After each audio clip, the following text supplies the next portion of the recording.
साथियों नमस्कार, मैं अनुराग मिश्रा एक बार फिर से अपने YouTube चैनल राग दरबार के जरिए आपके सामने आपकी सेवा में फिर से उपस्थित हूँ। उम्मीद है आपको हमारी पेश की हुई कहानियाँ अच्छी लग रही होंगी, आप उसका मज़ा उठा रहे होंगे और जैसा सहयोग जैसा प्यार आप हम लोग की कहानियों को दे रहे हैं उसको देखकर हमको बहुत अच्छा लग रहा है और उम्मीद करते हैं कि आगे भी आपका सहयोग ऐसे ही मिलता रहेगा। लेकिन ये हम एक बार आपसे फिर कहेंगे कि लाइक करने में, सब्सक्राइब करने में कोई कंजूसी ना कीजिए। ये एक ऐसा काम है जो आप बहुत ही आराम से कर सकते हैं। ऐसे आप हमें सहयोग दे सकते हैं, हमें बहुत खुशी होगी। तो साथियों, आपने अब तक मुझसे जो कहानी सुनी है वो राजा साहब के बारे में सुनी है। आज मैं कुछ हटकर एक दूसरी कहानी आपको सुनाने जा रहा हूँ। ये कहानी हमारे देश के हालातों के ऊपर काफ़ी कुछ दिखाती है, दर्शाती है। उम्मीद है कि आपको पसंद आएगी। इस कहानी का शीर्षक है दो सालों की लड़ाई। दो सालों की लड़ाई यानी वर्चस्व की लड़ाई। तो चलिए शुरू करते हैं इस कहानी को। हमारे देश के किसी कोने में, किसी शहर में, किसी व्यस्त बाजार में दो सांड आपस में लड़ रहे थे। होता क्या है कि एक सांड जो है, जिसको हम बड़का सांड के नाम से कहानी में सुविधा के हिसाब से उसको नाम देते हैं, बड़का सांड। बड़का सांड उस इलाके में एक छत्र राज्य रचने वाला सांड था और काफ़ी दिनों से बाजार के उस हिस्से में उसका कब्जा था। लेकिन एक दिन वो क्या देखता है, वो घूमता टहलता जब बाजार के उस हिस्से में आता है तो देखता है कि एक कत्थई रंग का सांड, जवान सांड उसके इलाके में आ गया है। उसको देखते ही वो आग बबूला हो जाता है और नथुने फैलाते हुए, मुंह से फिचकुर फेंकते हुए, खुरों से मिट्टी उड़ाते हुए वो उस पर हमला बोल देता है। अब दूसरा सांड जो जवान था, उसमें जवानी का खून जोश मार रहा था, वो भी जल्दी हार मानने वाला तो था नहीं। तो उसने क्या किया कि उसने भी अपना मोर्चा संभाल लिया और अगले ही पल दोनों सांड सींग से सींग लड़ाए हुए, माथे से माथा लड़ाए हुए एक दूसरे की शक्ति का, एक दूसरे की ताकत का अंदाज़ा लगाने लगे। अब चूंकि चहल पहल वाली जगह थी, व्यस्ततम इलाका था बाजार का, तो देखते ही देखते तमाशा बीनों की, आप जानते हैं हमारे देश में खलिहरों की कोई कमी नहीं है, तो तुरंत ही एक बड़ा सा हुजूम वहाँ पर तैयार हो गया जो सांड की लड़ाई को बहुत ही दिलचस्पी के साथ देख रहा था। और साथ ही साथ वो दुकान वाले जिनके सामने लड़ाई चल रही थी, उनकी चिंताएं दूसरी थीं और वो बाल्टी में पानी ला ला कर सांड के ऊपर फेंक रहे थे कि ये लड़ाई कहीं और जाकर लड़ें, हमारी दुकान के सामने से ये समस्या हट जाए। लेकिन जो लोगों का हुजूम था वो पूरा आनंद ले रहा था। उसमें कुछ ऐसे भी थे जो सांडों के ऊपर कि कौन सांड जीतने वाला है इसके ऊपर सट्टा भी लगाने लगे थे। बहरहाल ऐसे ही कुछ वक्त बीता और बड़के सांड ने छोटे सांड के ऊपर, जिसको हमने नाम दिया है ललका सांड, ललके सांड के ऊपर हमला बोल दिया और उसको धकेलते हुए बाजार के सड़क के दूसरे कोने की ओर ले गया। अब ललके सांड के पीछे, छोटे सांड के पीछे जितनी भी गाड़ियाँ थी, जितने भी रेडी वाले थे, दुकानें थी, वो सब तहस नहस हो गई।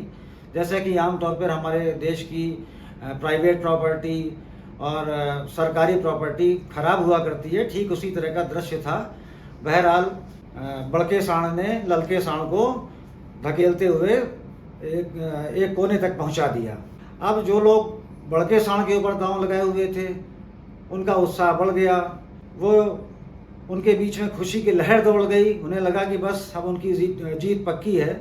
लेकिन अगले ही पल माहौल फिर बदला, क्योंकि अब आप इसे बढ़ती उम्र का असर कहें या ललके सांड की जवानी का उबाल, उसने पलट कर हमला बोला। और जब उसने हमला बोला तो बड़का सांड उस हमले को झेल नहीं पाया और छोटे सांड ने, ललके सांड ने उसको धकियाते, धकेलते, खदेड़ते बाजार के एक दूसरे कोने में पहुंचा दिया। तमाशा बीनों की भीड़, तमाशाइयों की भीड़ भी उन्हीं के पीछे पीछे बाजार के दूसरे कोने में चली गई। जिन दुकानों के सामने से ये सांड हट गए उन्होंने बहुत ही एक चैन की सांस ली। लेकिन यही दिक्कत, यही चिंताएं अब बाजार के उस कोने में उन दुकानदारों के लिए उपस्थित हो गई जिनके दुकान के आगे ये सांड जो है अपनी लड़ाई जारी रखे हुए थे। तो ये लड़ाई तो जारी रही और जाने कब ख़त्म हुई इसके बारे में कुछ नहीं कहा जा सकता। लेकिन दोस्तों, अगर आप ध्यान दें तो इस लड़ाई के बहाने क्या आपको कुछ याद आया? हमारे देश में भी किसी न किसी कोने में ये वर्चस्व की लड़ाइयाँ कहीं ना कहीं चला करती हैं। और इसका ताज़ा और उदाहरण जो है वो मणिपुर है, जहाँ पर दो अलग अलग समुदाय एक दूसरे से ललके सांड और बड़के सांड की तरह सींग में सींग मिलाए आपस में भिड़े पड़े हैं। और हम लोग का क्या काम है? हम लोग या हमारे राजनेता लोग, अगर इन दोनों के बारे में आप सोचें तो दोनों की स्थिति उन तमाशाइयों की तरह है जो केवल इस बात का मज़ा ले रहे हैं, इस लड़ाई का मज़ा ले रहे हैं और ये देखना चाहते हैं कि आखिर में कौन जीतता है। तो साथियों, हम लोग को थोड़ी अपनी मानसिकता बदलनी पड़ेगी। हम लोगों को ऐसी लड़ाइयों को में मज़ा लेने के बजाय, इन लड़ाइयों के ऊपर कहे लगाने के बजाय इन पर रोक लगानी चाहिए। हमारी कोशिश होनी चाहिए कि दो समुदाय हों या दो साँड़ हों। ये तो एक उदाहरण के रूप में मैंने आपको साँड़ों की कहानी सुनाई थी। हमारा काम ये होना चाहिए कि उसमें हम लोग शांति स्थापित कर सकें और इस लड़ाई को आगे बढ़ने से रोक सकें।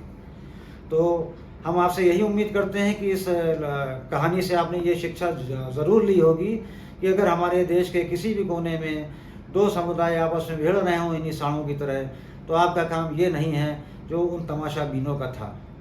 क्योंकि कोई भी देश का, किसी भी देश का एक अच्छा नागरिक हमेशा यही चाहेगा कि देश में शांति बनी रहे, अमन चैन कायम रहे, बल्कि ना कि हमेशा लड़ाई झगड़े में हमारे देश के लोग उलझे रहें, सरकारी संपत्तियों का नुकसान होता रहे और चिंता केवल उन लोगों को हो जिनके घर के सामने, जिनकी दुकानों के सामने ये झगड़ा चल रहा है। तो दोस्तों, हमें उम्मीद है इस कहानी से जो हमने शिक्षा देने की कोशिश की है, जो बात बताने की कोशिश की है, वो आप तक ज़रूर पहुंची होगी। और इसी के साथ इस कहानी को मैं ख़त्म करता हूं और आपसे उम्मीद करता हूं कि आगे आप हमारे साथ ऐसे ही जुड़े रहेंगे, ऐसी दिलचस्प बातें जानने के लिए। और साथ साथ आपसे एक बार फिर से गुजारिश है कि हमारे चैनल को बढ़ चढ़ के सब्सक्राइब कीजिए, हमारा साथ दीजिए, हमारा सहयोग दीजिए। नमस्कार।